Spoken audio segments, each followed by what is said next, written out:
Welcome back to Cards and Comics, guys. Hopefully, everyone can come in and take part in my first live in a while. So glad, hey Rocco, glad you're here. Hopefully, you get your card, man. I sent it the other day, so it should be today or tomorrow. So hopefully, you get your Griffey pretty soon. Sorry about that. All right, all right, man. Got a few topics lined up. We got a new contest I'm going to talk about in a minute. We'll let some folks roll in here, but it'll be fun. It'll be a little vintage action going on this time. So hope everyone's had a good day, good night. We are rolling in late, rolling in late. But hey, I like the being a little bit of a night owl here.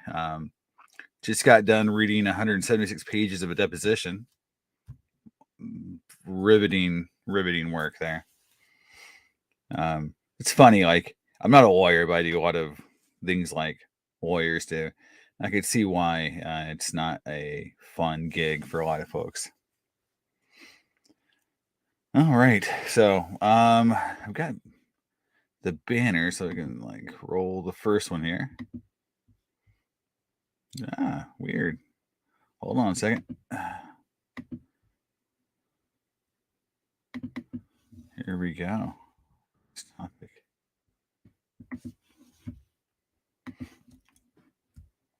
Did not save it. I'm just really bad at this. There we go.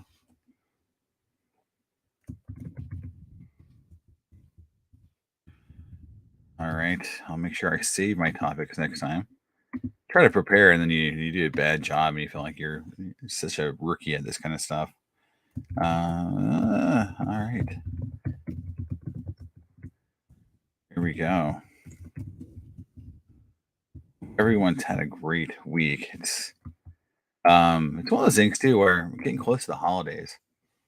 So like half the time is like spent getting ready for the holidays, and another time is you know getting close to um, still doing some hobby activities. So I am going to be setting up at the Colony show coming up on the 10th and 11th of December. That's the plan so far. But it could always change. I could have 25 soccer tournaments and work take me out of town. So like that, I can't. I always try to plan at least 1 or 2 weeks in advance, but it's just with kids and how everything's going, it sometimes it just doesn't work that way. But so if you're in the area, I am planning on being at the Colony Mall show. I set up there, gosh, earlier this year, maybe like May or June, and it was a good show for me. So yeah. Ooh, yeah. Rocco, one thing when I moved to New York, the one thing I did not realize is how hard it is to buy a house in New York. The amount of paperwork, the fees, the unknown. So yeah, I know that's closing houses in New York is very difficult. It took us forever to get our closing done. It involved two lawyers, and literally like 6 hours just to do it. So, and we didn't know the closing cost final until literally an hour before our closing. So good luck trying to figure out how much money it's going to cost you to close here in New York. It just seems like they just make a number up. All right. So we'll talk about the contest. This will be a pretty easy contest. It's not going to be quiz based like some of the other ones. Basically, in some of my videos, I put some messages in the videos. Hey, Brendan. Yeah, they love the red tape. The one thing that I was really shocked of how much it costs to file your title in New York State. Like just to get your house title filed was super expensive compared to where I was in Indiana. The cost of doing that was just, to me, it was kind of crazy. So yeah, for tonight's contest, again, the prize is, if we can see it, It's a 70. There you go. Rod Carew. It's a PSA 8, so that's third year Rod Carew.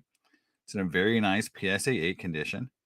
So I do have multiples of this card. So I'm going to give away this 70 Rod Carew. It's a good card. It's a PSA 8. Get the camera. Here you go.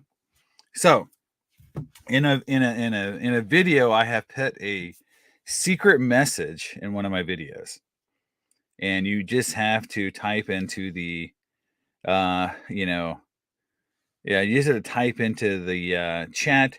You get one guess. Like we always talk about, the rules are always you get one guess per video for live stream. So next week when we do live again, if we don't get it this week, we'll do it next week. You get one guess, and it's whatever the secret message is. So it's fairly obvious when you find it what the secret message is. So all you have to do is type in the secret message, and you're the winner. First person who types it in gets the card. Pretty simple, pretty easy contest this time. But that's the only hints I'm going to give this time, because it's not really difficult. I just have to try to find it. And next week, if we don't have any winners, I'll give another clue to kind of narrow it down. But it's in a video, so I've got 375 videos on YouTube. But it's in one of the videos, so yeah. But it's obvious. It's not like a secret. It's not like a secret hidden. Once you see it, you'll know what it is. So it's not like some sort of like backwards masking, Beatles or Helter Skelter or whatever message you want to say. It's not like that. It tells you exactly what it is. So it's not going to be a mystery. So yeah. So going on. So I'll talk about the contest a few more times. That way, if we get some more people joining. As far as discussions tonight, one thing I want to talk about was, we talked about, sucking at investing. That was like my last video I did, and I want to just have more context about that, because, it got some interesting conversation started, and I had a few people reach out and thought it was an interesting conversation topic, and what I was trying to go for here when I was talking about, sucking at investing is that it's kind of opportunity cost. Like when you go to shows, this is how I go to shows. I go to shows with a plan to find some cards that I want. And I have a certain amount of cash and cards with me. So I have like a bucket of money or a potential trade in cash value, right? And so out of that potential bucket of cash and money I have, how can I maximize that bucket, that amount? And that's sort of what I look at each show as, kind of like, how can I maximize my return in that time period? Because generally, you can't trade on eBay, you can't trade on auction sites. So you go to a card show, you have more flexibility of assets. You actually can trade cards. You can do some different types of transactions that you cannot do unless you're live at a show. And that is the power of the big shows. That's why the trade nights are so popular, because you have more flexibility. So when I go to these big shows, I take trade with me, I take cards with me, I take cash, and then I try to maximize value while I'm there. And so that opportunity, you have that opportunity to create something, to make something happen. But then I call it like squandered opportunities. I mentioned the Steven Strasburg card. Is like I had two direct paths I could have picked. I could have picked, the Steven Strasburg card, which was the hot card of the moment, or I could go down the safe, Michael Jordan autograph card, or sorry, rookie card.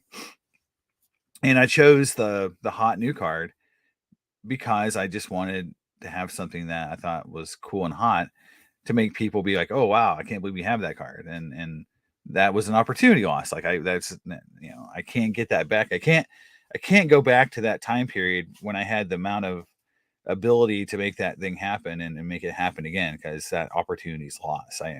You can't go back and recreate that situation or that scenario. And that's the opportunity cost or loss that sometimes happens when you go to these shows, and and I have tons of examples like that. Like another good example, I may have talked about it a few times, is I knew that the 76 George Brett was a really tough card. It's a top corner card on the sheet. It's always angle cut or off center, and PSA 8's pretty rare, but PSA 9 is a mythical unicorn card. There's only a few handful of those cards that exist.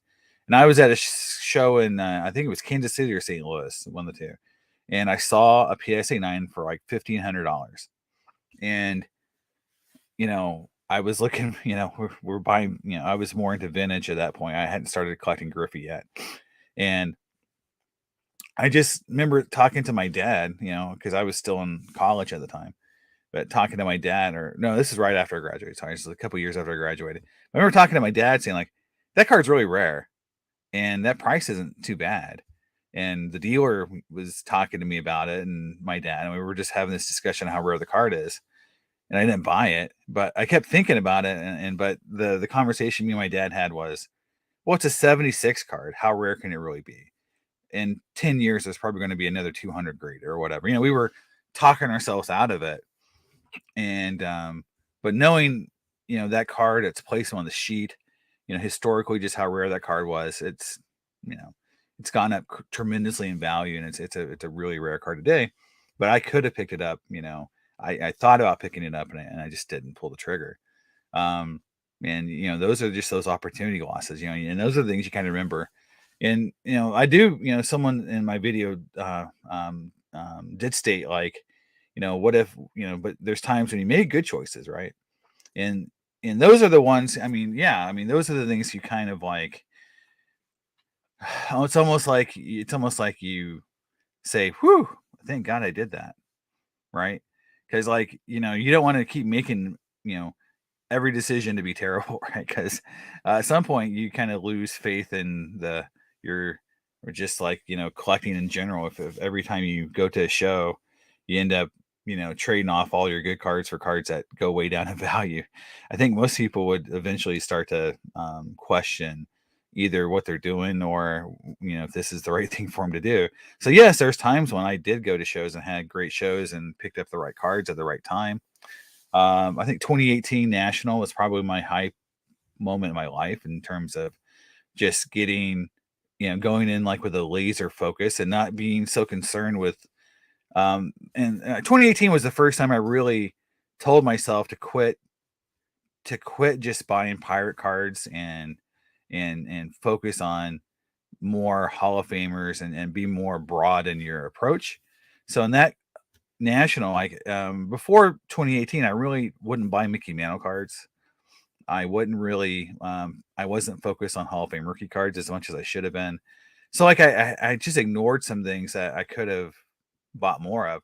So in 2018, when I picked up the 33 Gowdy Ruth, the 53 Mantle, the 55 Jim Thorpe PSA 8, the 33 Gowdy Jim Thorpe, I picked up a lot of really nice cards. 63 Willie Mays PSA 8, all at the same show. So, like, but it was just like I had this pool of cash. I had sold a lot of things. In fact, I sold off my first Mike Trout collection I put together, which included a 09 rookie PSA, and that was a BGS, I think 9 base auto. So there was a lot of good cards I sold in that, to get that pile of cash. But to get the cards I was looking for, that was how I did that. But yeah, I was laser focused, and like that 53 Mantle was an opportunity. Like, I just found some guy who really wanted to move it, and he was really, looking to give me a deal, because he just wanted the card gone, because he just got it in trade, you know.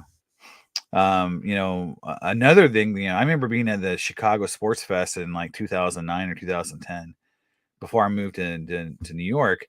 A dealer that was way in the back. So if you go to Chicago, there's like way in the back of Rosemont, there's like, near the bathrooms.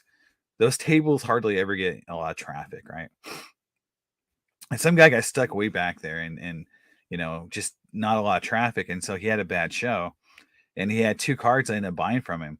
And so, you take it with a grain of salt, it's 2010, but from the pricing, but one of them was a 52 Topps Willie Mays PSA 6, and the other card was a 63 Ernie Banks. I still have the Ernie Banks, and it's still, and in fact, I just showed it off. I'm going to be showing that off in my 63 Topps collection video. So I still have the Ernie Banks. In fact, hold on one second, I'll grab it.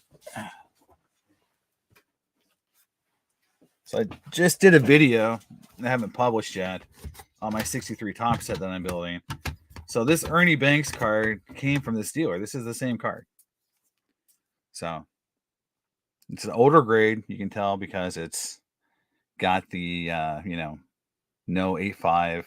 But this is the card. So I got it from this dealer. And, but the 52 Mays was a 6. Now it was off center, like most of the Maze cards are. So this wasn't high grade. This wasn't like, one of those ones when you see it, you're like, like that card looks like an 8. No, this looked like a PSA 80C. That's what it looked like. So, I wasn't too motivated to buy it because it was so off center. But the guy had such a bad show, he offered it to me at such a low price. I think I paid under $1,200 for that Maze, a PSA 6. And I flipped it a couple years ago, I think for $3,500. Now I really wish I kept it, but yeah, but it's hard not to triple your money on some cards, especially when you're looking to buy other cards, and it's just. But yeah, that's an example where I did take the opportunity. I had the cash, I had a motivated dealer, and I made a deal. And and those are the kind of things, like I kind of berate myself for being so focused on Pirates or Clemente that I overlook so many cards. Yeah, I used to go to card shows. In my Alpha and Omega card, and I've talked about it in my Clemente videos, is the 69 3D card, or the 68 3D. I don't know why I say 69. 68 3D. I was hyper fixated on that card for years. Like, I talk about, like I had a feeling like if I couldn't be a Clemente collector without it, like a serious one. So I would go to every card show just looking for that card, and just waste the entire show trying to find it, do a deal on one, or it's just like, and so I would get very frustrated because I wouldn't have, I just went for that one card. And that's what I kind of put out in my national prep video, is don't get hyper fixated on just 1 or 2 cards at a show. Because if you go to a show looking for just one card, you're probably going to get disappointed. If you go there looking for some opportunistic ways to trade and add value to your collection, or just be open to good deals, then to me, that's the more of the investing angle. And again, it depends on what you're trying to do. But if you're just trying to grow a collection and have some broad definitions, like, hey, I collect Hall of Famers, or I collect hockey rookie cards, or whatever, that's a broad enough definition that you can go to a show and just kind of see what happens and what cards are there. But yeah, it's one of those things where, sucking at investing, really is around, you just kind of get so the blinders on, where you're just like out there looking only for a few things, and you don't notice the deals. Like, you don't notice, that there's a card on someone's table that, is way underpriced, or there's a dealer really motivated to make a deal, wanting to get out of some cards because they just want to move it and move on. And you just kind of like ignore them because you're so focused on something else that you don't see the opportunity, right? And the opportunity loss, like I said, doesn't come back around. It's not like you can go back a year later and find that same dealer and try to make that same deal, because 99% chance of that card's gone already, or someone else came and took it because they saw it was a good deal, or it's just, the guys moved on. You can't find him again. So yeah, that's the idea there. It's that opportunity, that loss opportunity cost. So got some more folks in here. So the contest for folks who want to participate, is we are giving away, or I'm giving away, a 70 Rock Crew. So 3rd year Rock Crew. It is a PSA 8. It's a very nice card. I've looked at it. I have multiples of it, so I'm going to give one away. And basically, you get one guess per video, and it's basically the contest is in one of my videos. I have 375 videos. In one of my videos, I have a secret message, and it's very obvious the secret message because it says secret message. So there's no guessing. Once you find it, you'll know what it is. So all you have to do is type into the comments of one of the live streams what the secret message is, and you win. It's pretty simple to find the secret message. So, if we don't get it on this video, then we'll do it. We'll carry it over to the next live. I've been trying to, get every week. So I've picked Thursdays as kind of the day I'm going to do live streams. I just, I'm not going to try to avoid other people's live streams or whatever, in the hobby. It's just too hard to avoid anyone doing live stream. So I'm just going to do them on Thursday at 11. So yeah, thanks Rocco on that 68 3D. Yeah, it's just really rare. The problem with the 68 3D, I've said this before in videos, but I just, the reason why I've given up on it is because I talked to some dealers. Like I talked to, I know people don't like him, but I talked to Brent from PWCC. I talked to Rick Probstein. I've talked to a few other dealers, Kurt's Cards, Kurt Coltrane. He's a friend of mine. Dave from Quality Cards. So these guys, I just talked to them and said, look, because I asked them, like, can you get me this card? Like, if I give you a certain amount of money, can you get it for me? And the secret message is displayed. It is a text message. It tells you what it is on screen. So when you find it, it tells you. It's not me talking. It's literally it comes across the screen. It tells you what it is. So when you look for it, it's right there. But going back to the dealers, like on the 68 3D, well, it's not subliminal. It tells them what it is, Carlos. But yes, that is. I want more views, so I'm going to have them all click through my videos. So yes, it's if I was monetized, it'd be even more. It would be even more evil. But I am not monetized, so clicking on my videos, I will not make any more money. So it's a fun way for me to do a contest. It's easier than trying to come up with a question. But yeah, so when I talked to these dealers, and they all said the same thing to me. They said, look, I can find you the card maybe, but I'm not just going to give it to you, because once I find it, I have 30 other people that also want that card, and I'm not just going to give it to you because you give me a set price, because unfortunately I know 20 other guys who want it, and and I want to maximize my value for it. So I'll offer it to like 5 or 10 people, and whoever pays me the most will get it. And they all looked at me and they said, unfortunately, Jason, I know who you are, and I know your budget, and I'm going to tell you right now, you're always going to lose. There's always someone out there that wants this card more than you, that has more money, unfortunately. And that's the truth. And that's just how I've kind of figured it out is that's one of the few cards in the hobby that if it comes for auction, people will pay whatever it takes to get it.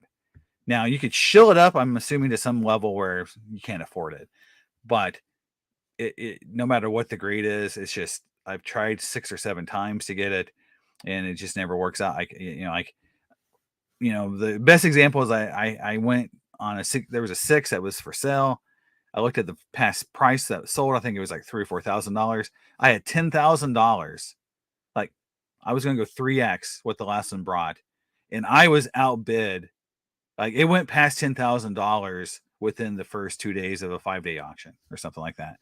Like, I didn't even get a chance to even bid on it, and I'm like I had 3x what the last one brought, and it didn't matter. It's always like, well, I mean. And I had sold cards and I prepped for it. I mean, I was like, really thought I was going to win this card. I'm like, wow.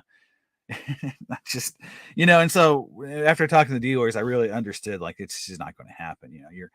You just don't have enough, to get it done. Unless you just, have like $30,000 or $40,000 just sitting there and willing to overpay to some dramatic amount that you can guarantee you get it. That's what these guys are doing to get that card. So, and yeah, and again, it's one of the few cards that people do that on. But yeah, thanks, Carlos. I appreciate it. Yeah, no, like, yeah, I mean, I like for people to go through my videos. Like, I try to put little things on my videos. I put little, you know, uh, yeah, like Easter eggs, or I put little like funny things in there that I want people to kind of catch on. There's some kind of recurring themes in the songs I pick, or the videos I'm choosing to end the videos with. So, there is some things going on. Like I put some Cowboy Bebop in some of my videos. I try to like have fun with the editing a little bit. So, um, yeah, like 10,000 is a lot. Well, this was like, yeah, Rocco. This would have been like 2010, 2012 period, when it was like a PSA 6, when like I had looked like like on VCP, and one sold for like 38 or $3,900 in a 6 or something back in 4 years earlier. Um, and I had talked to, so it was I think it was a PWCC auction. I talked to Brent about it.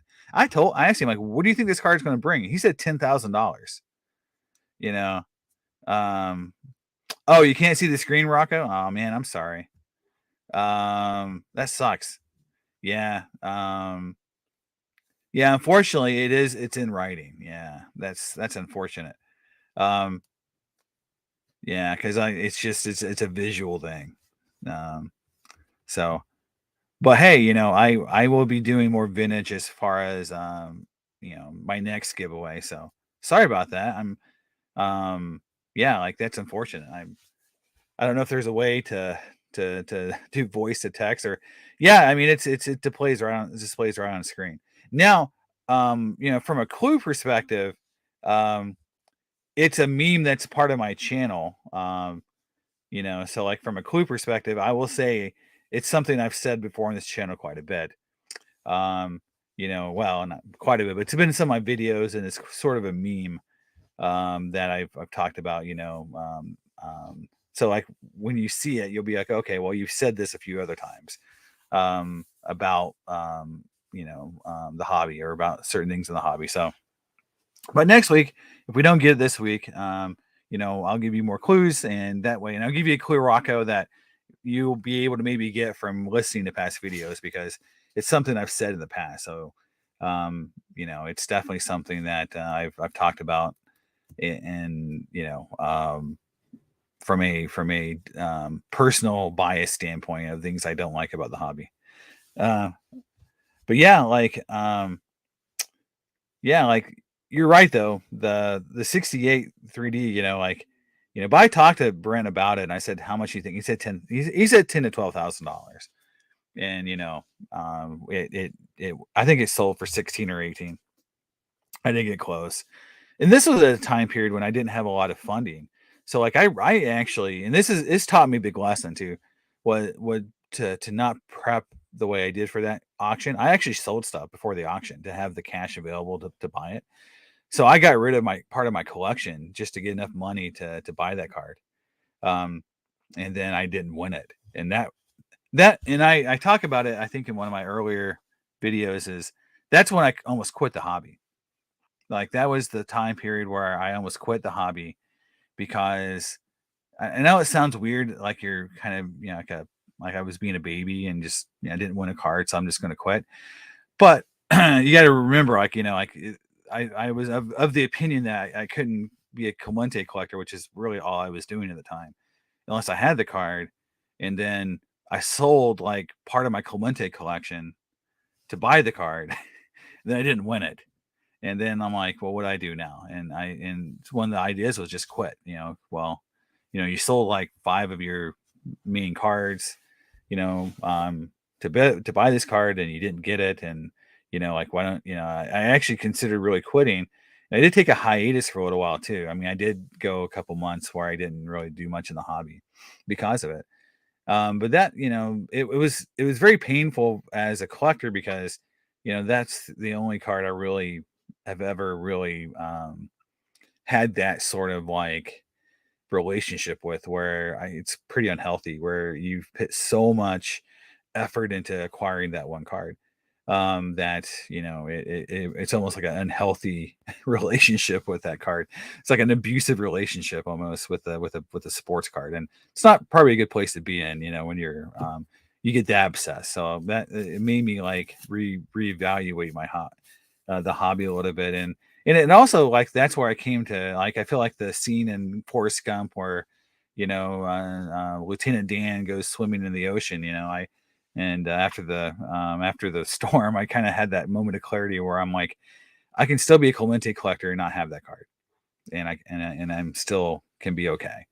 But yeah, you get obsessed. I mean, part of collecting is obsessing, and that's sort of the blind spot all collectors have. When you get into serious collecting and competition, the card registry, PSA's registry is a drug. You get really competitive, and so yeah, like that can make you do some crazy stuff. And that was probably unhealthy for me to be that obsessed with that card, honestly. And I've gotten over it, and I don't obsess with it. I haven't even thought about that card as far as trying to acquire it in years. Like I haven't looked at auctions, I haven't followed it, I haven't looked at the last prices sold. I just kind of just let it go, and it's been okay. Yeah, I haven't died. Oh, that's a good one. That's a good one. The Jimenez variant. That's a good one. But no, it's not. It's not one. When you see it, you'll know what it is because it tells you it's the secret message. So, but yeah, yeah. Be like, you're right. Like, that's the thing. That's the fine line between collecting. You get collecting can get obsessive, and there is this thing like you don't feel like you've done, like, the sense of accomplishment only comes when you've had to do something hard. Like, so when you collect something that's actually hard to put together, that's hard to find, you get so much more enjoyment out of it than something that's easy to do or easy to find. And I think that's sort of all hobbies and all collectibles is getting something done that took a long time because it was hard to do. When you get it done, your sense of accomplishment is so much higher, because you knew and the other thing too is other collectors recognize that too. Like other guys in the hobby realize, hey, that was tough. Like what you put together is amazing. You did something that's really hard to do. And that's sort of like the brotherhood of collecting. Because let's be honest, like if I showed someone I don't know, like I'm trying to think of a collection that's kind of weird, that I put together. But like if I showed someone like my, Frank Thomas collection, I'm sure a lot of people would be like, okay, you know. But I show someone like the established or the Thomas refractors or whatever, and the Thomas collectors are like, high fiving and being like, yeah, awesome. you know like like we're all about it. And then to a lot of the other people it's just like, well, it's a card. I mean, I don't, what's special about it, right? um so yeah, that's one thing. The other topic I want to talk about a little bit is, um and this is like something I really want to get your guys' opinion on, is set collecting. And I was thinking about it, and I was thinking about doing a video about it just because Topps just announced the buyback program that they just did for Topps Chrome, where they're buying back, what was it, Judge and Goldschmidt cards and giving money for different types of cards. And it reminds me of the 98 Bowman, the guaranteed value program they did in 98, where you could put together a complete set of 98 Bowman and basically sell it to Topps for like $125.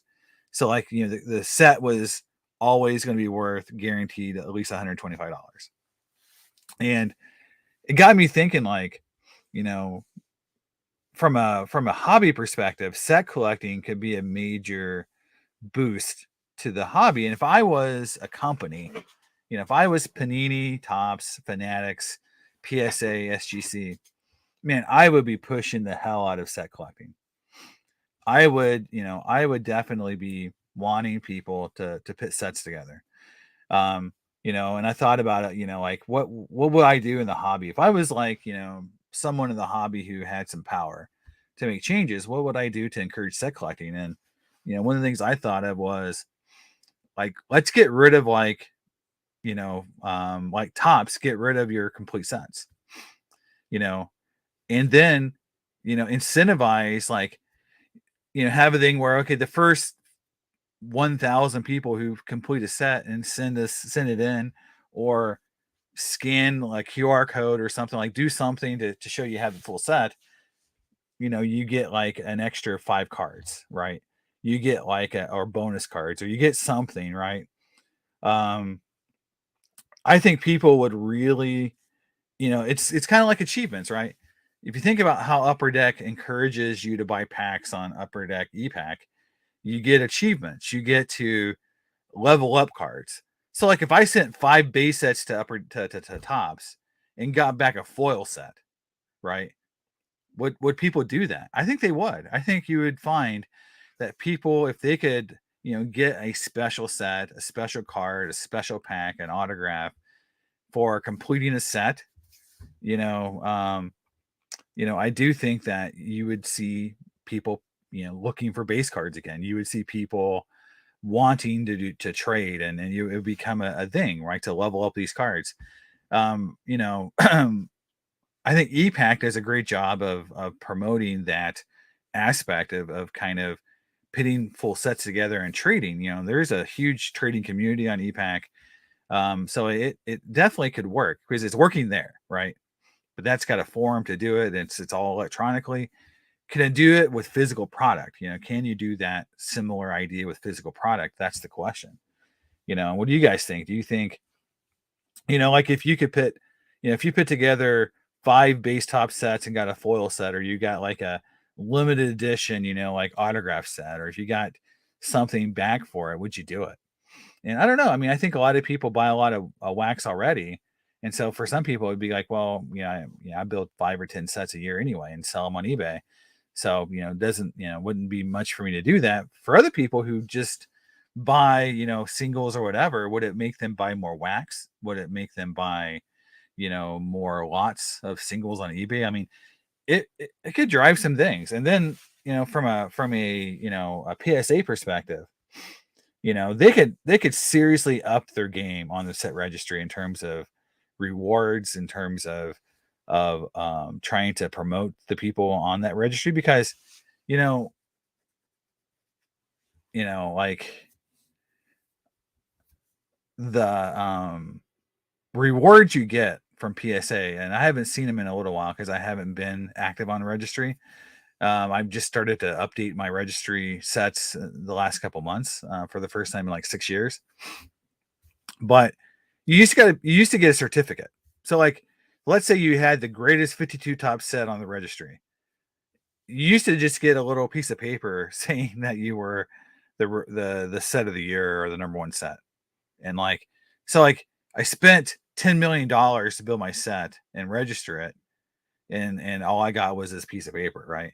Now, to me, they could do a little bit better than that, because that would drive, I think, more people to register sets to compete if there was something monetary in it for them to gain, or a bigger reward than just a piece of paper. But again, that's something that any of these grading companies could do.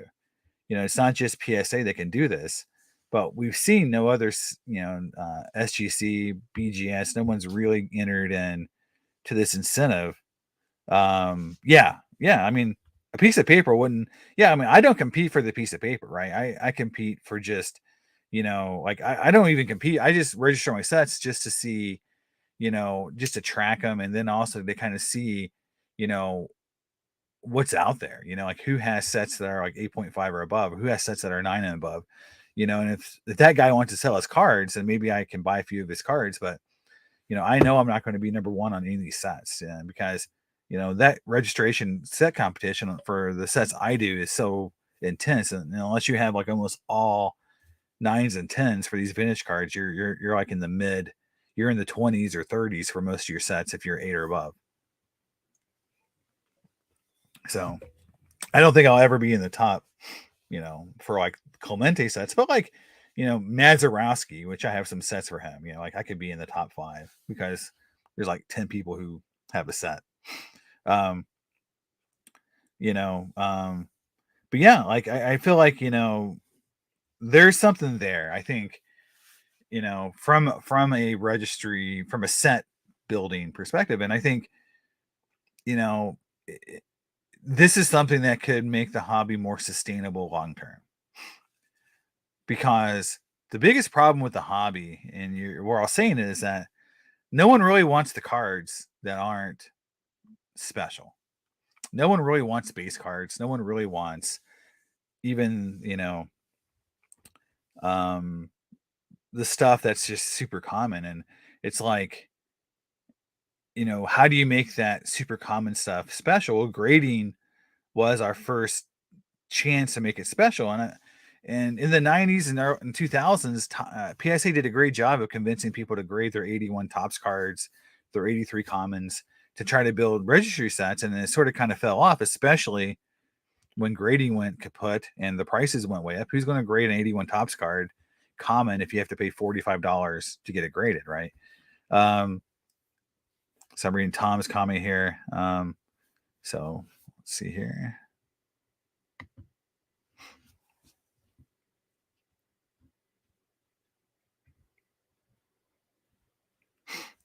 Yeah, I agree. I think, you know, it,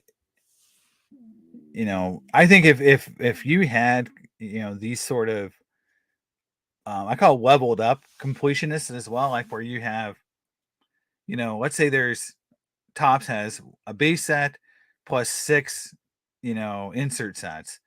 And every time you completed one of those sets, you got a bonus card. Or if you got all of it done, you got a master set, right? With all the, like let's say you do a master set, plus you get the gold master set, plus you put together the black set. You kept getting more and more rewards for that. I just feel like you would see people competing. I just feel like if that reward was good enough, for example, like if you put the black master set together, which is they're all numbered to, I think what, like 60 or whatever, or they're kind of like the one of the lower numbered sets, the base black set. What if you got a base black Mike Trout on card auto, right? Would you compete to get that Mike Trout auto? What if it was like a Mike Trout Griffey auto? They made like 5 of them.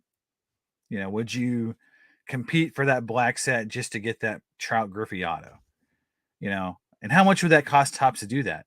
You know, I would suggest that Tops would have to pay probably like, I don't know, like a couple, maybe like, let's say $1,000 for those 3 cards. And, but would that spur people to open up and look for those black cards and create this kind of huge frenzy for those cards? I don't know. It could. That it's just an idea. Um, so Robert says, I suspect the only way to make base common cards desirable again is for manufacturers to draft. Yeah.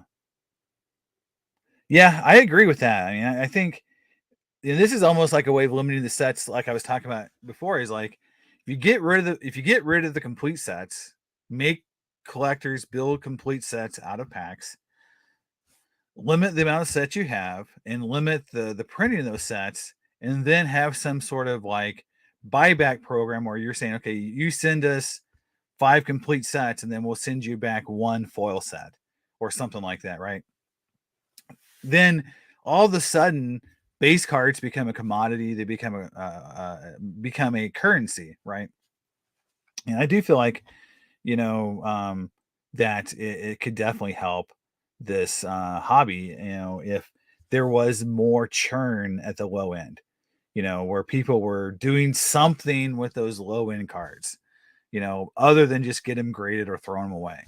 There has to be some way to make those lower tier cards work for you in the hobby. Um, Marketing the registry could, yeah, I agree. Like, in general, let's just say in general, the hobby needs better marketing. And I keep hearing that when Fanatics comes into this marketplace or takes full ownership, which I don't know what they're waiting for. Like, what are they waiting for? They own Tops. They've got the licenses coming up pretty soon. Like, but anyway, that they're going to market the hell out of the sports card market, and they're going to change, how the cards are, perceived through these marketing programs. I want to see it, but I'm not loving what they're doing right now. Like, it just seems like they're not really investing right now. So maybe they're building a war chest and they're like going to come out with some sort of campaign blitz to blow our socks off. But the marketing of sports cards has been just pretty bad. In fact, like, and I know if Carlos is still on, I know he just did that, review on that new movie Behind the Card, which is kind of a fluff piece marketing, kind of a marketing campaign for the hobby. But even something that's as fluffy as that, movie was, it doesn't do a good job of promoting the hobby either. Like, it doesn't, like, that's not going to be something that's going to move the needle. Like, that's not the promotional vehicle that the hobby needed. It needed something, to make people connect with what they're doing other than just money, because if it's just about money, because I had another thought too, you know, um, and I had another thought too about, you've got this idea like, sports cards and gambling, right? You know, um, sports cards and gambling are getting more and more tied together. Um, yeah, no, yeah, Tom, I agree. Like, there's so much ways to make this so much cooler. Like, if you put like 10 hobbyists together in a room, real people who collect cards, you know, we could all come up with so much better ideas than what we're seeing, right? That, like, doing things on the digital level, doing things to level up the cards, doing things to make the base cards have more, more uniqueness. And I've talked about this a lot, on my channel, um, that, like, we've lost technology in the sports cards. Like, the inserts that we had in the 90s can't even be done anymore because we don't even have the printing technology to do some of those cards. So, like, the cards aren't even as cool as they were 30 years ago. Like, think about that. Like, think about Upper Deck in 1989 revolutionizing the hobby, with this, with their new set, or Top Stadium Club in 91. And now we're sitting here, in 2022, and we're looking at a card with Dufex technology or a double-sided refractor or a Team Pinnacle card, going like, why can't they do that card again? Why can't they do, the die cuts they used to do? Why can't they do the laser etchings? Like, well, we've lost all that technology. They can't do them anymore. Embossed refractors, like, did them 1 year, never seen them since. It's like, but those are the kind of things, like, I would bring to, like, Panini and these guys and say, look, you've got all this hobby history and ideas that have worked, like, known ideas that we know people love. They love, Upper Deck EPAC works. Leveling up cards works. Crazy cool die cuts and these old technologies worked. You don't have to go very far to find some solutions to make collectors happy. But it's just they don't want to do it because either it costs a little bit more money, they have to create some infrastructure, they'd have to hire some people. And it's like, it's hard. It's like, I work in corporations, I still do. Changing your course, like, you have your 5-year plan and you're on year 2 or year 3 of the first 5-year plan, and you create your new one. And it's like, well, doing something that's outside that 5-year plan just is not going to be considered. And, that's what happens. And I feel like that's what I see in Fanatics. Like, they had this 5-year plan that was based on the craziness of 2019 to 21, and they haven't adjusted the plan to this new reality. And we're seeing ideas that were generated when the hobby was going nuts. But anyway, yeah, Carlos, yeah, Vegas Dave. I feel like, he is the physical representation of 19 and through 21 card collecting. Burning his cards, talking about how he was the reason why everything went high, and I'm the hobby. And if you look at like, and I don't mean to be mean to the folks who came in from 19 to 21. I'm glad the hobby grew, but I'm just saying that there are some folks that came in during that time that was like, we're the new hobby, like vintage cards are dead, like, um, like, we do things differently now. We're the new breed. We use analytics, I use spreadsheets. I'm like, I've heard that. I've heard you like, I have a spreadsheet. Like, oh, really? Okay. Wow. Really, really innovative there. You got a spreadsheet and you're tracking card prices. No one ever did that in the 80s and 90s, right? No one ever did that in the 2000s. It's just like, but it's like that, the movie that, because I've watched part of the movie and I've read some more, I've listened to other reviews. And by the way, Carlos, like, have you seen this guy? It was his name, Eric. He's posted on everyone's review in the most crazy way possible. Like, like any criticism of that movie behind the card, he is going after every person that's. I've never seen anything like it. Like he has very little. He has very thin skin. He cannot take any criticism of that film, and it's like maybe personally financed the entire thing, and it's like his entire future as a filmmaker or his livelihood is based on that film like doing well. But man, he is going across all creators who've said anything about that film negatively and basically calling them out. So it's a very odd. I don't know. I've never seen a creator like that just kind of lose his mind over the most, like, not even bad comments, like not even like people. Um, I have not seen him on Dustin and Brad. No, I got to watch that, Tom. That's I haven't seen that yet. Yeah, I've not seen him on Dustin and Brad, and yeah, he blocked you on IG. Oh my god, this guy is crazy. I mean, I guess I don't. I mean, I don't understand any of it because, Carlos, your comments were factual. The other video I saw, I'm sorry, I don't know I can't remember the guy who did the review, but he did it like he said he did the video at like 3 a.m. or something. He woke up early in the morning, watched the movie, and did a review. And the director said, "Well, you got all the facts wrong, so you just watch it too early, or something like that." I'm like, and it was just like it was very snarky and very dismissive of everything he said. I'm like, this guy's he's just crazy. Yeah. So I'm hoping to see that. Yeah, like yeah, I will definitely see that because like I can't imagine Dustin and Brad because Brad was in the movie, so obviously they're not going to be a tough critic of of this director. But I mean, I'm hoping that someone interviews this person and says, "Why are you going on all the YouTube comment, and all the YouTube channels and basically, melting down over someone saying that they didn't like the movie, you know, that has a real opinion or is critiquing things in the movie that are really factually incorrect?" Because the review I saw was just like he said, "This is a wrong thing." Then, like, you said something in the movie that's wrong. Like, it's just factually wrong. Like, and I'm just correcting you. So why are you getting mad about that? And that's the part where I'm like, as a director, I would have wanted to be like, okay, well, I got that wrong.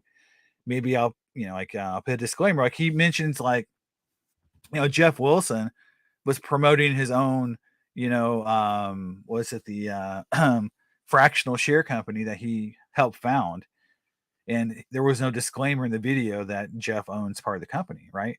So he said in the video, like, hey, if you ask Jeff Wilson what fractional share company would you promote, and the one he promotes is his own company, you should probably have a disclaimer saying Jeff Wilson owns part of it. Like, don't take this as advice because Jeff Wilson owns part of the company.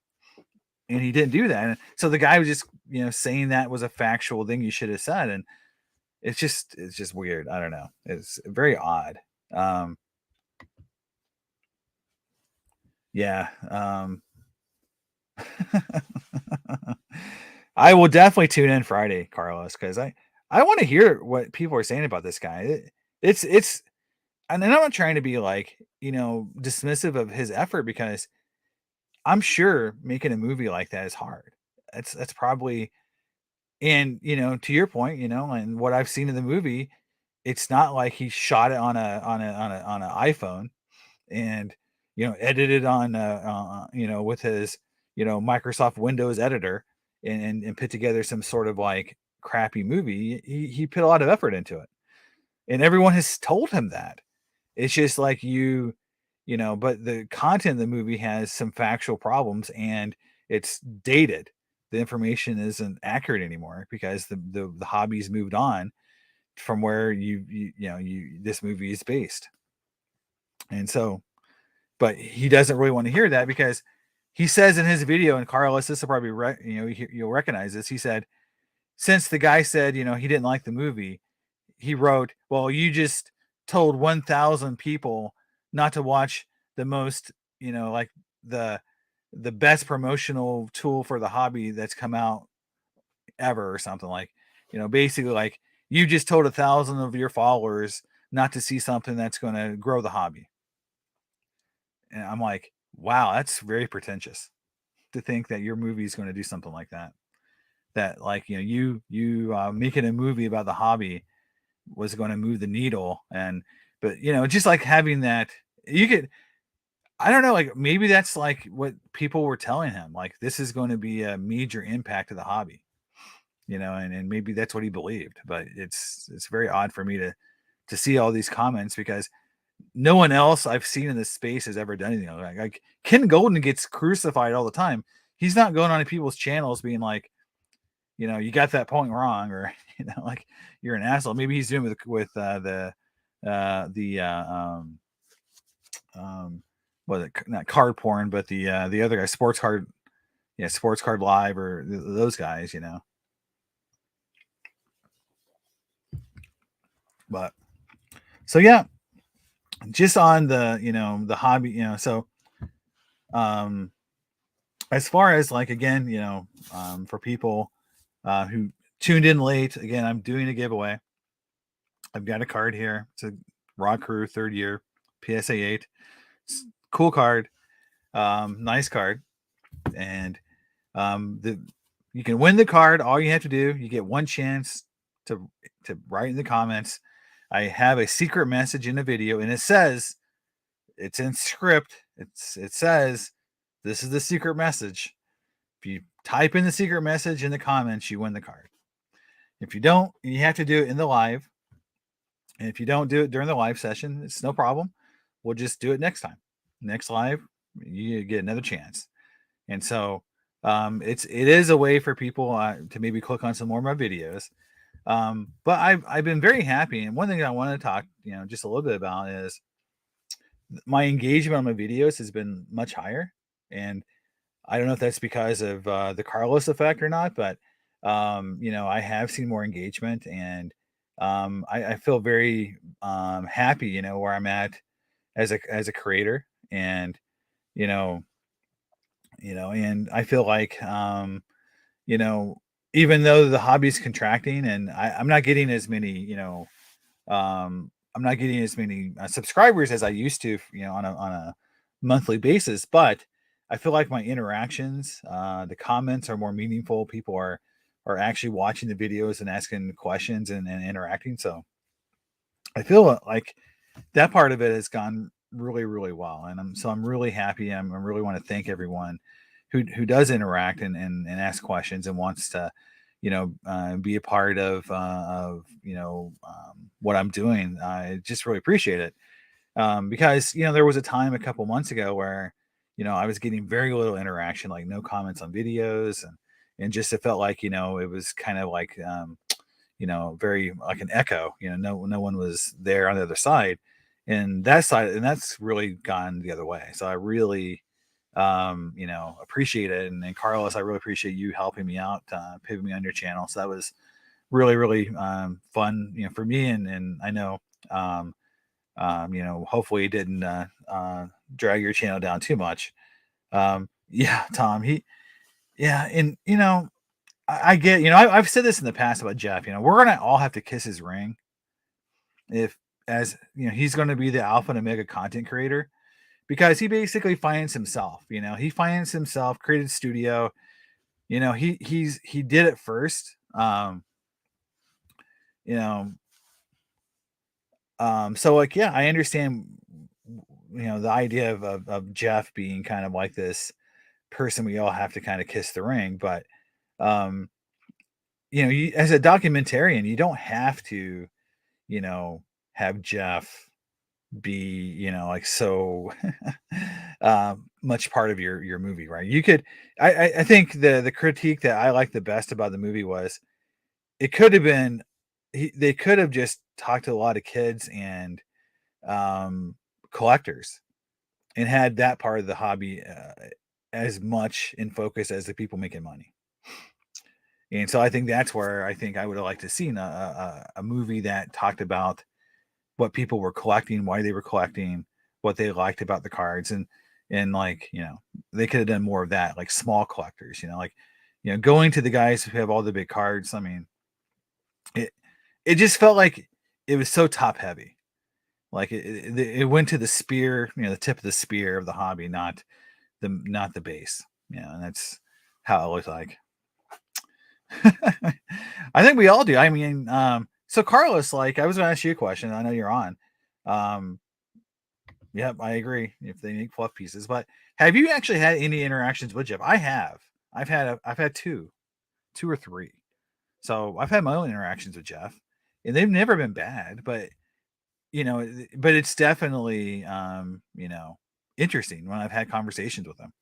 So it's but yeah, like I didn't know if you've had conversations with him or just run into him once in a while.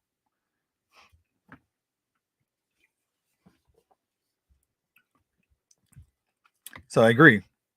But I do think, I mean, if you ever watch him at a card show, he is treated like a little bit of a king. Like he walks in a room and people kind of like are a little bit awed by him a little bit. I mean, you see a little effect. So I would say like he's definitely given that treatment. Yeah, Tom, I agree. Thank you. I appreciate you coming on my channel and being a part of my lives and commenting because it helps. It helps me, and like I said, I appreciate it. So thank you. Yeah, Carlos. Yeah, I mean, I try to talk to him a little bit about vintage cards because I've been very critical of him and vintage cards because he gives lip service to them, but he doesn't really like collecting them. You can tell. It's his blind spot. I mentioned in my I suck as a investor video that Jeff has a blind spot, and his blind spot's vintage. It's very obvious. Like you can just see how he buys vintage or what he buys. He doesn't understand it, and so like it's a huge, like, from an investment perspective, right? If you got portfolio management skills where you're trying to de-risk a portfolio, you need to have in sports cards, you need to have a good chunk in vintage. If you're going to do this as investment, right? I'm going to have some cards, like that are going to be high growth potential, but risky. I'm going to have a chunk in very, like say stable assets. And he doesn't do that. And I just like, as an investment channel, it's just weird. I just don't understand why he has such a big blind spot to it. And and again, um, yeah, Carlos. Yeah, I don't have any issue with him personally either. It's just I know he has some blind spots. But I talked to him about vintage at the National, and he knew nothing. Like I just asked him a question about T cards. I said, "Hey, have you ever thought about getting into T cards?" Because I had just made a trade for the Ty Cobb card, and he saw it, and he's like, "That's a cool card." And it's like, "Hey, what do you think about T cards? Do you think it's something that you would ever get into?" And he's like, "I don't." He's like, "I know nothing about them." So I know nothing about pre-war cards because I just don't know anything about them. So it's just not going to be there. So and it's just like it's a little shocking. I think like for someone who says like, I'm going to invest in cards, like pre-war cards are pretty foundational. Like if I was going to just say from building a base of cards up to from from modern to vintage, you would want to have some knowledge of pre-war. Yeah, and B, I don't think and again, as a collector, you don't need to collect vintage, and that's what I'm saying is like he comes off as an investor, and like he wants to say like I've got a portfolio, and these are assets. Okay, so most people, if you were to build an index, or if you're going to build a mutual fund, and do it out on cards, you're going to have some stable assets mixed in with some high risk assets, and that's sort of what vintage and modern cards are. And he never really talks about it. He gives lip service to it, but watch what he buys when he does the $5,000 whatnot thing. Like he doesn't even look at vintage. Like he gives a little lip service to it, but what he buys with it, I'm just like, sorry, $50,000 of whatnot. That's the video you can tell how his mind thinks about cards, because when he gets to vintage, it's like an afterthought. It's not foundational. Like he's not going like, if I got $50,000, I need to go out and get 5 or 6 Hall of Fame rookie cards from the 50s and 60s to start. I can get a Bob Gibson rookie, get a get a Pete Rose. Maybe not in the highest grade, but like get some really cool vintage cards to have in my mix. He never even thought about it.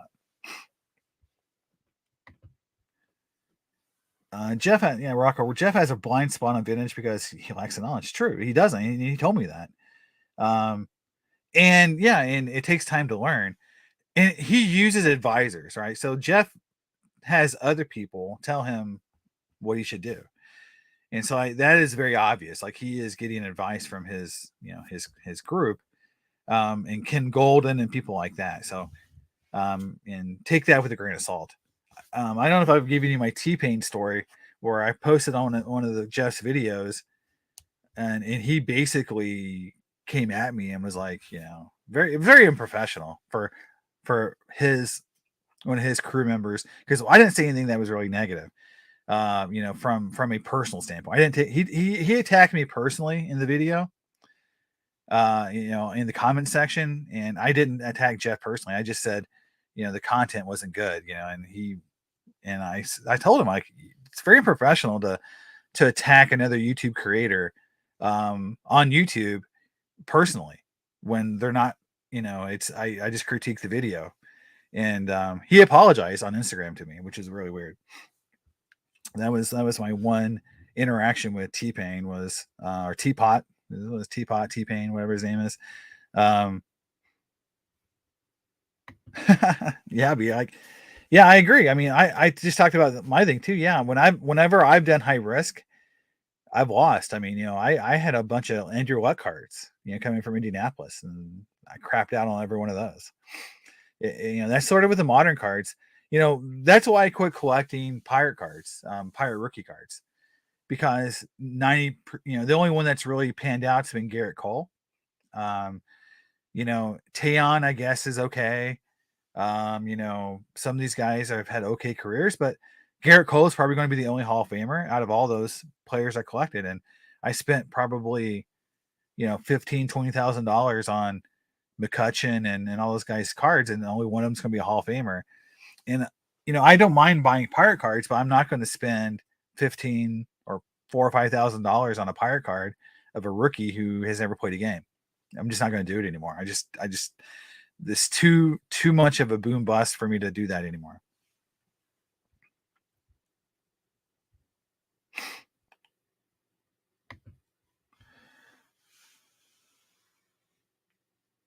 Okay. Yeah. Look forward to it, Carlos. Yeah. I mean, I feel like, and again, I think Jeff gets too much attention, when we're talking about him too, but he's built that. I mean, he has put the effort and work into it to create that attention. So he's got an abnormal voice in the hobby because of it. But he doesn't understand that, like he doesn't use it in a way that I think is as good as he could. So, take that for whatever it's worth, like, my critique of Jeff has always just been that he's got blind spots he doesn't recognize. He doesn't understand what collectors really want, or care about. And just like with his NFT thing, he doesn't really understand the difference between um, what people say they will do versus what they will actually do. You know, like, sure, I'll watch I'll watch something like that thing he was selling, the greatest hits thing, but I'm not gonna pay money for it. And I think he didn't understand that collectors will say one thing and do another. And um, the one thing I will also say too is like, um, you know, there is a delay in development, from a technology and an implementation standpoint for new things, right? Because I work in product development, um, and just you wait, guys. There are going to be a slew of products coming to the market that were developed during the COVID time period that took too long to get to market. That's going to come out. That's going to be hilarious. We're going to be seeing things to market, apps and other like stuff that we don't need for the hobby. It's going to be an endless um, stream of latecomers to the hobby who were trying to capitalize but couldn't get to market fast enough. That's going to be fun for me. I think we're going to see some more of that happening. I think Tag's sort of that way from a grading perspective. Tag should have been before HGA to have any real chance of really taking off. Now, they may have cracked the code, solved the mystery, won the prize for technology. I haven't seen it yet. Nothing has led me to believe they have. But let's say they do. I think they still missed the boat from a timing perspective. Like, it's going to be hard for them to capture a large market. So to me, like, Tag is a good example of someone who got their stuff together too late. Like, like if they would have done what they're doing now, like in 2019 and 2019, 2020, they would have had a huge impact. People would be, going crazy over them like they were HGA. We're not, and HGA unfortunately sort of ruined that idea of like, digital grading, because fake, because they were doing it not real, not with a real AI.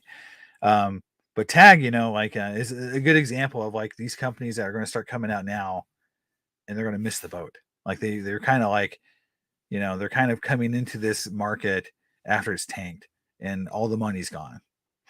But they spent all their money to get there, so they still have to launch, right?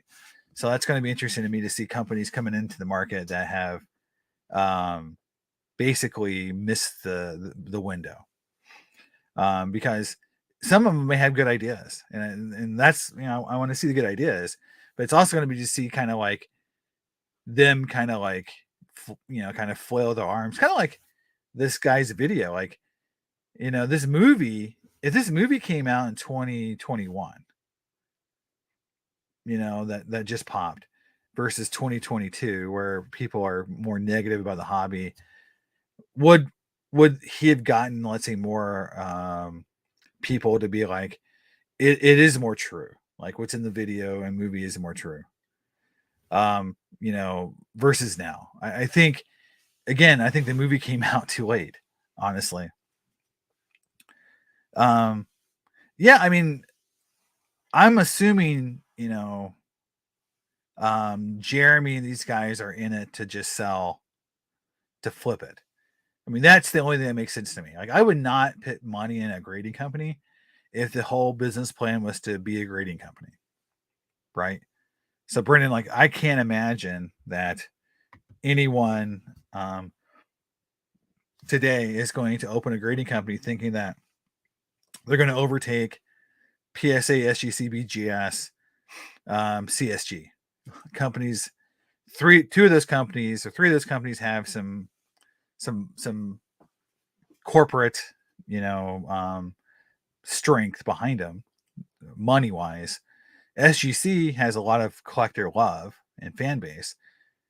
Are you really going to crack the top four there? The odds are telling me no. So you're right. Creating technology, creating, let's say, that scorecard or whatever they're going to do that's going to try to make them unique. That's and sell it, right? And just and say, look, we had a great idea to revolutionize the hobby, for grading, and we're going to sell it. That would make more sense if I was investing or trying to create that company, because the infrastructure to do what these guys are doing is so great. And I would say right now, PSA, and I've talked to some friends, talked to some dealer friends of mine. PSA is sweating bullets right now because they've invested in infrastructure, and man, they are going to be hurting if people don't do some things like we talked about with set registry collecting. Like, if people don't start grading base cards again and set registry cards, they're going to be hurting because they don't have enough volume right now, in my opinion. And they're opening up the New Jersey facility, right? They're going to be hurting if they don't, if some of the volumes don't come back, because they've overcompensated for the volume. And so I feel like they're going to have to get that price point back down to $10 for bulk, and generate tons and tons of, and maybe change their valuation, right? Take bulk from $199 to $299 or whatever it is. But PSA is going to have to do some changes because they've built so much infrastructure that they may start having to lay people off if they don't, make some sort of change in their pricing structure or their promotional deal. So that $15 extension, now they just announced the non-sports card and TCG cards. They're definitely needing volume.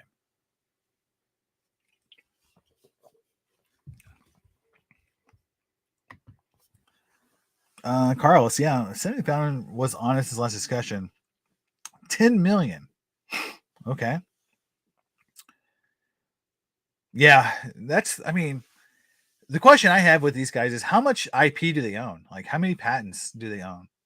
Like, how much tech do they really own that can't be just, either duplicated or just stolen, or reverse engineered? So I feel like they have to have something IP wise, because $10 million to not own anything, to not actually have any IP, would be very, very silly. Yeah, Rocco, tag was too late. They're too late. And, and yeah, I think also too, the problem with tag, and I think Carlos, you talked about this a little bit, is, like, they've got this report, and all of a sudden you're going to have, like, how are you going to determine the difference in price between like a 96 and a 98 or a 94 or whatever, or like, the centering has this score, and like, are people really going to look at those report cards and say, like, well, I'm going to pay more money for this card because it has this score? Because you see kind of like Mike Baker doing that with the diamonds, the grading, and then you've got PWCC pitting their sticker or the little, their letter grades on them. So it's like people are already doing that kind of stuff. I don't know. I just don't know what they're doing. I don't know. Like, how is that creating value, right? Because one of the things with PSA that is kind of nice is you get a number, you get 8, let's say, and you have to look at the card to determine if you think the 8 is strong or weak. And if you want to buy it, you can say, well, I have this report card that tells me all that. I trust my eyes. I don't need a report card. I don't need like a 20-page pamphlet telling me everything about the card. I'm going to look at the card myself, and if I think the card's nice, I'm going to keep it. If I don't think it's nice, I'm not going to buy it, or or if it's something I graded myself, I might sell it, right? I feel like we're making this too hard, honestly. Like, like going over to the realm of, do we really need like a pamphlet and like a chart to tell us what the card is? And we all know if we send the card in 100 times, you're going to get a different chart every time. So that's just part of this whole thing. Yeah, the valuation definitely is something I think that PSA should really look at. This is the one thing I think that they have a blind spot to, among others, but this will be the number one. If they change the valuation markers, the slots they put in, that's going to be the biggest impact, in my opinion, that will happen in grading, because the valuation they put in basically makes it very hard to submit anything bulk wise as any value, right? Because it doesn't take much for a card to be worth $200. I mean, if it comes back at 10, right? Any nice rookie card, any nice vintage card comes back at 9 or 10, then are you going to get upcharged, right? Are you going to get to the are you going to go from $15 or $18 to the next level? Which right now I think is what, 45, 30, so it's a big upcharge, especially if it happens 5 or 6 times in one order. So I feel like, if they really are hurting to get people into this to submit, I think they're going to take those valuations and really broaden them out. Right now they have too many slots. Like they've kind of sliced the card market up so many pieces that, like I'm putting an order in together today. I was building a PSA submission for some really nice cards I have, and I'm like, well, I'm going to have 3 different submissions because of the valuations and how they've defined everything. So I'm going to have to take these 10 cards and do 3 different submissions. And to me, it creates it just makes it harder to submit cards, and it doesn't generate, I think, a lot of additional. It's not creating value for the consumer, for sure.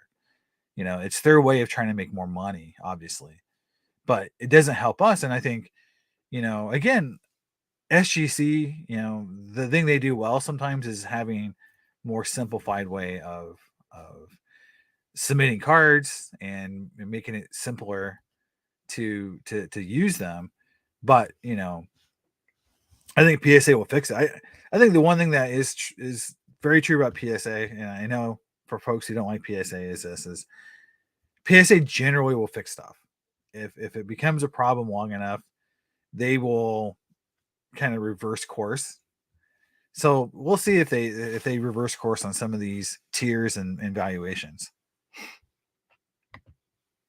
The one thing Tag promised was attractive as uniformity of outcomes.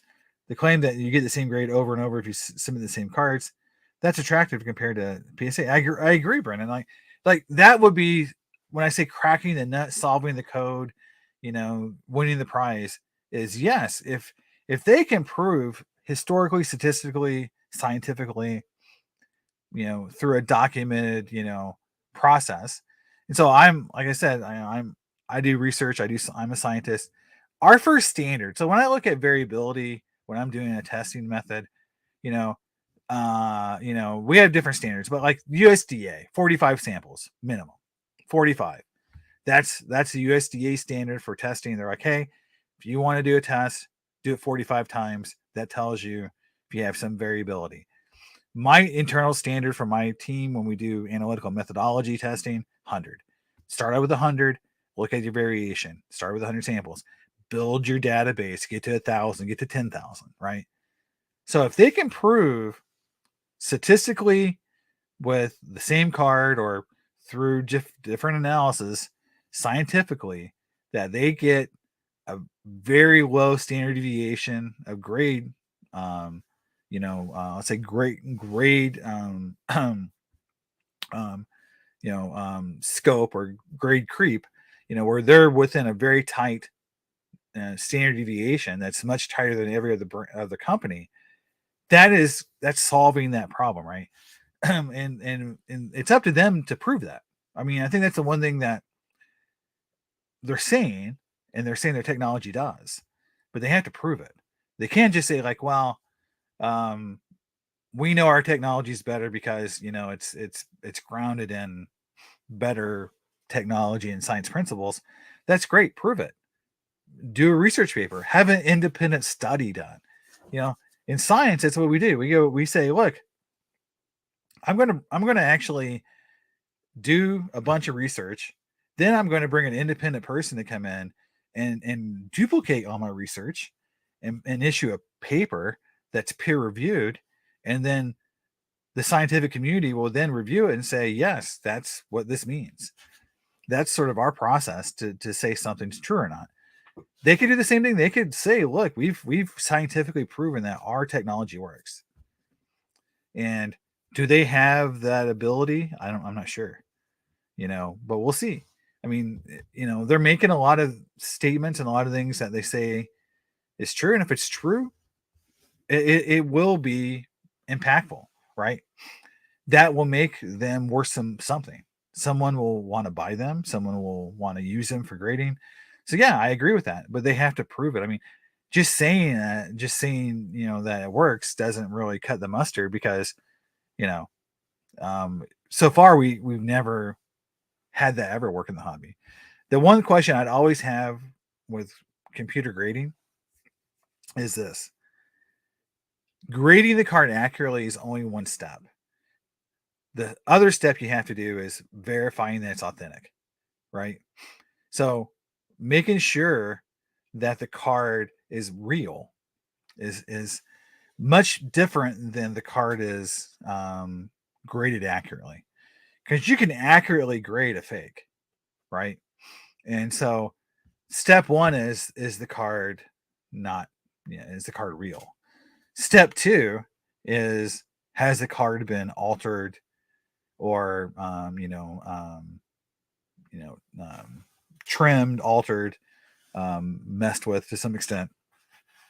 And step three, is it graded accurately, right? And if you think about that, if the one thing I've had a problem with the computerized grading is this: uh, algorithms and computers have set parameters, and once a card trimmer or someone who wants to get something by that system figures out what those parameters are, then they'll know exactly how to beat the system. And so that's something that you're going to have to look out for if you have a truly computerized grading company. Is if the trimmers and the guys making the fake cards, will they, if the cards are worth doing, if it's worth monetary wise to do it, can they beat the system? Because PSA is constantly challenged day after day with trimmers and fakes that are continuously either getting better or they're trying different things to see what works and what doesn't, right? Can the computerized systems withstand that pressure? Because think about, like, cards that are faked all the time that you wouldn't think would be faked, but we've seen, in cards coming from China, high grade counterfeits that look very good. And can these computerized programs catch them? That's the one thing I'm really concerned with if I was going to look at this. Yeah, science is no place. I agree. And I don't talk about science a lot on my channel or about the hobby, because when you start bringing science into it and you start telling people like how would science look at this, the hobby starts to fall apart pretty quick. The hobby becomes nonsensical to scientists, right? They're like, basically 99% of what we do is our eyeballs, right? And I just said, like, I would look at the card, does it look nice? Yes, because that's the basic subjectivity we've allowed. That's our standard today, right? If there is something out there better that is proven to work that we can rely upon, I will be the first person to say do it. But yes, science is tough in this hobby, man. Using any sort of real method or methodology, because it's so anathema to how we like to do things. I mean, Joe Orlando, before he was let go, I think he was fired, but hey, maybe he left on his own. So he said the grading cards is people looking at cards, and it's not science. It's not a science lab. It's people looking at cards. So that, and that's true. And that's what it is. That there should be an acceptable standard, and differ from what they program, they would be willing to make an adjustment. Yeah, I agree. I mean, Carl said that is the question, right? How can they, make, like what that, because what you're seeing is that card 1 has standard 1, card 10 has standard 10, so they're not the same anymore. So how do you compare card 1 to card 10 from a grading perspective? And and AI, and the way AI is supposed to work is it learns, right? So it learns over time, and it refines itself, gets better. So then you would say everything that's graded early would either be the worst graded or the best graded, right? And that's another challenge with this kind of technology is if it's constantly learning how to be better, then in theory your first graded cards will be your worst, or more chances for things to be off, right? So it's just those things you have to think about when you're trying to do this. And also you got to remember, like, think about the billions of cards that are out there that it has to learn. I mean, people do crazy stuff when they alter cards and try to fake the system. And that's the one thing that I think is disappointing about the hobby today is still like how much stuff is happening on that side of fake and you know and shenanigans. That's from that side of it, which is like trimming and fake stuff. Because it feels like it's about the same level as it was even back in 1985 or 1990. Yeah. No, yeah, exactly, Carlos. Yeah. You know, um, the changing standards, Yeah, the changing standards, it's the matrix. It's like, how do you have consistency when you're constantly changing? And that is, why AI has been a challenge for this industry to adopt, because we don't like to have we want cards to be widgets. We want to say if I've got a PSA 10 and a PSA 10, they're the exact same. Like there's no differences. And we all know that every card is slightly different. And I think that's what Tag was trying to do with its, scorecard, right? There are differences, but it still averages this grade. Fine. Subgrades. That's what those are for too. But it's hard when the card has visual appeal differences that are obvious to say the cards are the same. And that's where we get into sort of this like scorecards don't matter. Like, if you have two cards, one of them is centered 70-30, the other one's centered 50-50. The 70-30 has an overall higher score because corners and the edges were better. Will the 50-50 center card sell for higher? Most likely, yes. So does that scorecard even mean anything?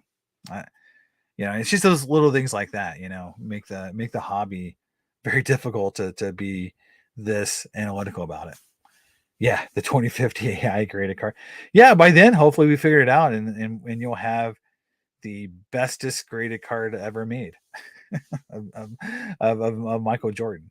But yeah, I mean, it is it's a very interesting topic. I mean, I think getting into this hobby now is more of the Wild West than it was 10 years ago.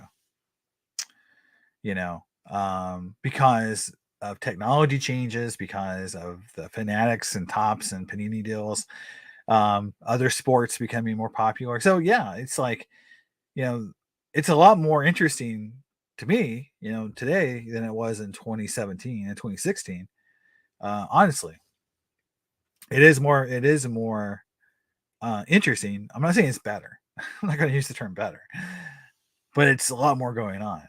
And I do think that's why you see more drama being kind of talked about. Obviously, social media is much higher, but there's more stuff to talk about than there was ever, 10 years ago. So it's a very interesting time period for the hobby. I do think this is sort of the time period where the hobby is going to find some of itself. It's going to maybe create some rules, maybe create some standards, maybe or it's going to implode. It's going to go through a period where like something happens that creates, let's say confidence issues, and then we go through a dark period like we did, a few times. I mean, we've gone through some hobby doc periods where things were just down or just flat for 10 years at a time.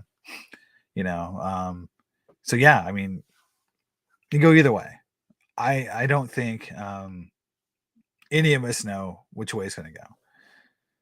Honestly, you know, the one thing that I do know is I'll keep buying cards and adjust my buying to whatever the current climate is, and go from there. But you know, it is going to be it's going to be an interesting 3 to 5 years to see how it comes out, how it shakes out.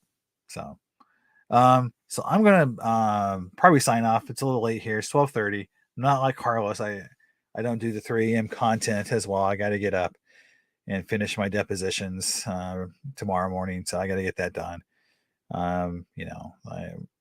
This is kind of you know first giveaway. So, do you want me to go over the giveaway again? So no one's got the giveaway yet, honestly. So I know this one's going to be, you know, so I'll talk about just before I go sign off for anyone who's on. I am giving away 70 Rockaroo PSA 8. It's a nice graded card. To anyone who can find my secret message I put into one of my videos. It says it's a secret message. It's on the screen. It's not subliminal. It's not me talking. It's visually on screen. You have to just type into the comment section what the message is, and you have to do it in one of my live video discussions. And if you don't get it this time around, I'll give another clue next video, and we'll continue from there. And we'll keep going until someone wins it. I've given away Judge rookies, some Griffey cards. So, I've done this a couple of videos, so I like to just, give back a little bit to everyone who's paying attention to my videos and helping me out. I just, and I just want to make sure that people have good fun in the hobby, and I just want people to have fun.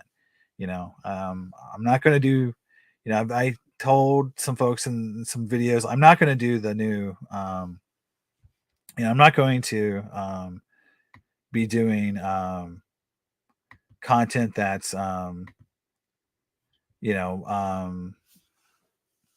like too, let's say, the content that's kind of the overly negative content that's you see sometimes.